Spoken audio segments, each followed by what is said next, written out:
शेतकऱ्यांना सातत्यानं विविध अडचणींचा सामना करावा लागतो. कधी आसमानी तर कधी सुलतान संकटे येतात. मात्र यातून सुद्धा मार्ग काढत काही शेतकरी यशस्वी शेती करत भरघोस उत्पन्न मिळवत आहेत. अशाच लातूर जिल्ह्यातील एका शेतकऱ्यानं कोथिंबिरीच्या शेतीतून लाखोंचा नफा मिळवलाय. फळबागेला फाटा देत त्यांनी पालेभाज्या करण्याचा निर्णय घेतला. आज ते त्यातून चांगलं उत्पन्न मिळवत आहेत. रमाकांत वळके पाटील असं या शेतकऱ्याचं नाव आहे. पाहूया त्यांची यशोगाथा.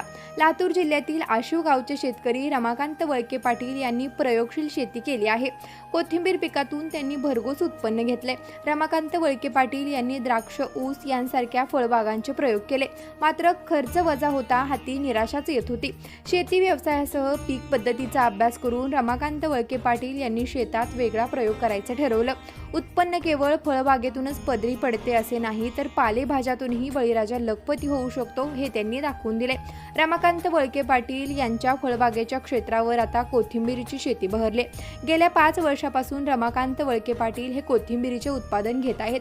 यातून त्यांना वर्षाकाठी लाखोंचा नफा मिळत आहे. 4 वर्षाचा जर हिशोब काढला तर 1 कोटीपेक्षा जास्त उत्पन्न त्यांनी कोथिंबीरीतून कमावलं आहे.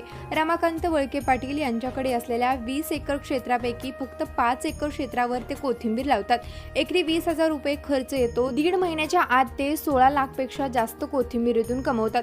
खर्च वजा जाता निव्वळ 14 लाख रुपये नफा राहतो. कोथिंबीर शेतीतून त्यांनी 1 कोटीपेक्षा जास्त नफा कमवला आहे. कोथिंबीर लागवडीतून आलेल्या पैशातूनच त्यांनी लातूर शहरामध्ये घर देखील घेतले. रमाकांत यांच्या यशाबद्दल तुम्हाला काय वाटतं कमेंट करून नक्की सांगा आणि कृषी मंत्राच्या YouTube चॅनलला त्याचबरोबर फेसबुक आणि इंस्टाग्राम पेजलाही फॉलो करा.